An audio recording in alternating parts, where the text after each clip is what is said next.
I've always been a bit of a loner. That's why I moved out here, to a small house tucked away in the middle of nowhere.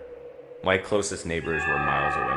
And the only sounds at night were the crickets and the wind rustling through the endless stretch of woods and empty fields that surrounded my property. It was peaceful, or so I thought. This kind of isolation, I learned, has a dark side. It makes you vulnerable in ways you can't even imagine. One night, the air was unusually still. The kind of quiet that feels heavy, like the world is holding its breath. It was just after midnight and I couldn't sleep. The silence was getting to me, so I decided to step outside onto my back porch for a cigarette. It was a habit I was trying to quit, but that night the craving was strong. I lit up, the small flame thinning through the pitch black darkness for just a second. I took a long drag, the familiar burn filling my lungs, and then I exhaled. What happened next is something that will be burned into my memory forever. The smoke didn't just drift away and disappear into the night air like it always did. Instead, it swirled and coiled, twisting itself into a shape right in front of me. It was a face. A human face, formed entirely from the gray smoke. It was just inches from my own, its features clear and defined for a terrifying moment. It had hollow, empty sockets for eyes, and they stared directly into mine. The mouth was a slack, gaping oval, like a silent scream. For a second, my brain couldn't process it. It was impossible. A trick of the light? A hallucination? But it felt so real. The icy shock that shot through me was definitely real. I dropped my cigarette, scrambled backward, and fumbled with the sliding glass door.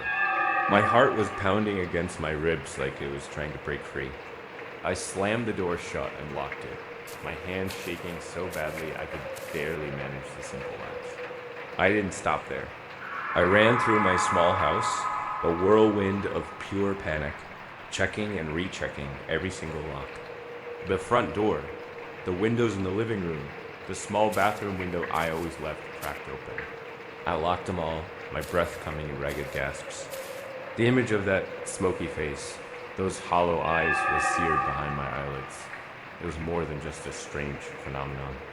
It felt like a warning, a direct, personal, and terrifying message.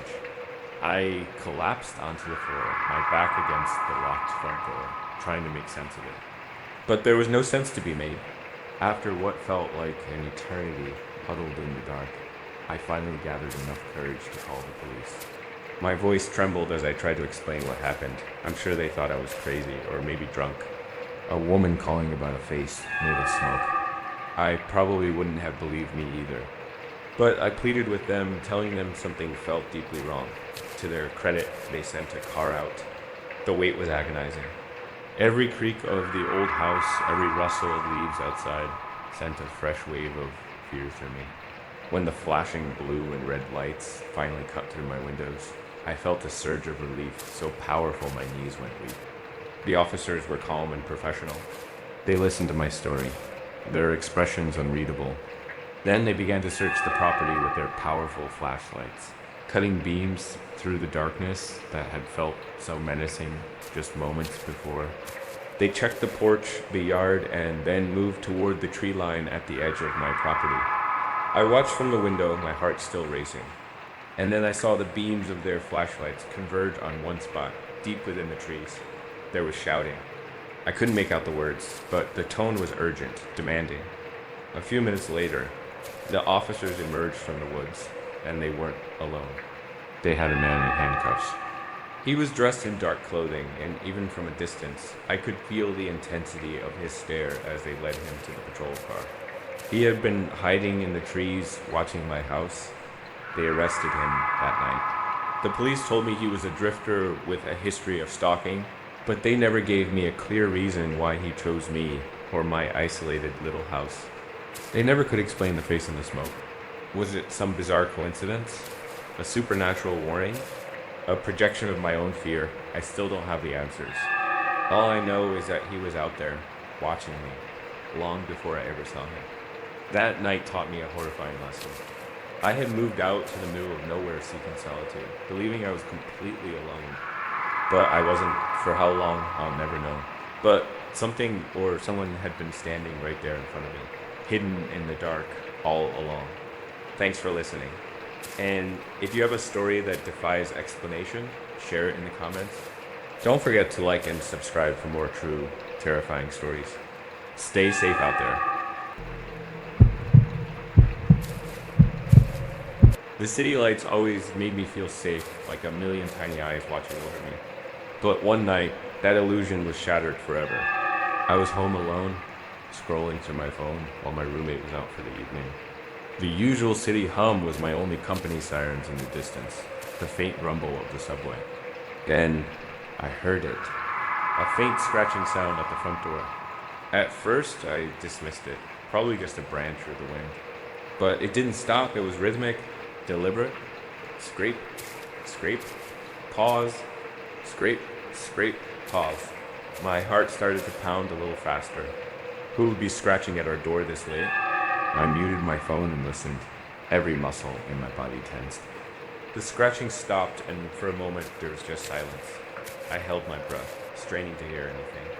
Then a loud crack echoed through the apartment, followed by the sickening splintering of wood.